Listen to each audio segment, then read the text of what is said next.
Hello everyone, you're watching RAM24.com channel and today we will be taking apart POCO M7.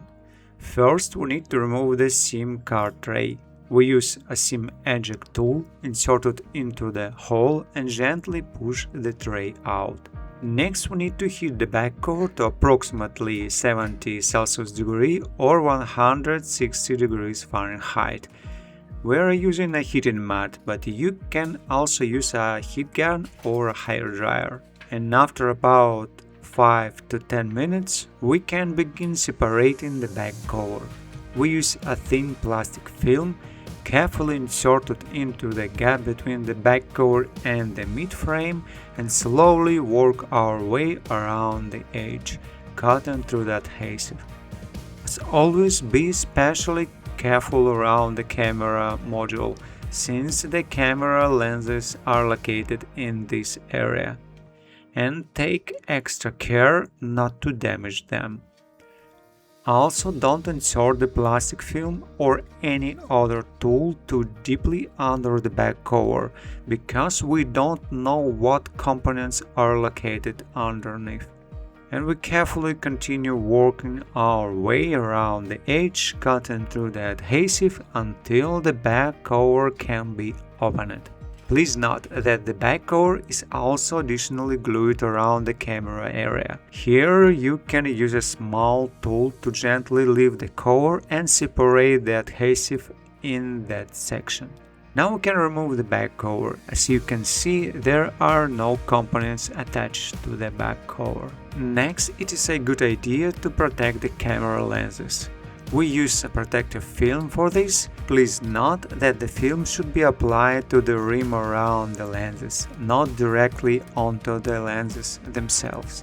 And now we can remove the screws from the upper section. We use a Phillips H30 screwdriver. If the screws are difficult to remove or get stuck, we can use tweezers and of course a magnetic screwdriver or a magnetizer. Next we remove the screws from the lower section. It appears that all of the screws are identical. However, it is still recommended to arrange them on a magnetic mat or another organized surface and reinstall each screw into its original location, since screws don't always thread properly into different holes. Now we can remove the mid-frame. First, we use a thin plastic film and insert it into the gap between the mid-frame and the display frame near the SIM card tray opening. We release a few clips and then switch to a thicker plastic opening tool.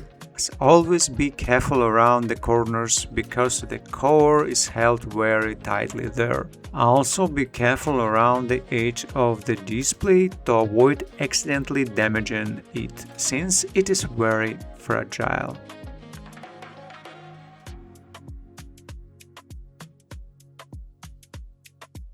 We carefully lift the mid-frame, then use a non-metallic tool to disconnect the battery connector. Next, we disconnect the fingerprint sensor connector and remove the mid-frame.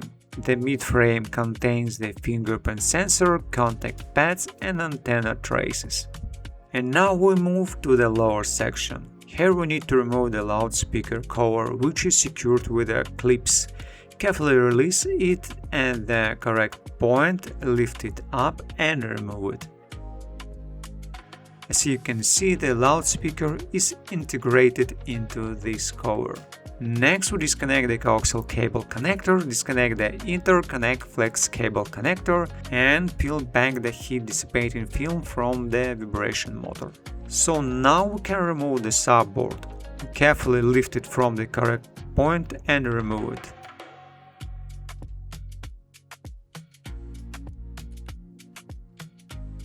The subboard is also held in place with clips. We remove the subboard. It contains the charging port, microphone and other components on the opposite side. As for the microphone opening, it has an L-shaped channel located inside the display frame and is protected by a mesh on the one side. The microphone itself is mounted on the subboard on the opposite side. If you insert something into the microphone opening, you won't damage the microphone itself, most likely you will only damage the protective mesh. Now only the vibration motor remains in the display frame. Next we move on to the motherboard. On the motherboard we can remove the rear cameras. Carefully lift them by the edge and set them aside. We can also disconnect the front camera. It is best to keep the copper heat dissipation film attached to the front camera, since we will need it during reassembly. It is also a good idea to cover the front camera to prevent dust or debris from getting onto the lens. And now we can disconnect the interconnect flex cable connector, disconnect the display flex cable connector, and disconnect the coaxial cable connector. So now we can carefully lift and remove the motherboard. Keep in mind that it may also be lightly held in place by thermal paste on the opposite side. Okay, finally we move on to removing the battery. As is typical for large POCO batteries, there are brown pull tabs on both sides, labeled A and B. One set of tabs needs to be folded back, while the other tabs should be pulled carefully upward. So we pull upward on the tabs located along the edges to release the battery.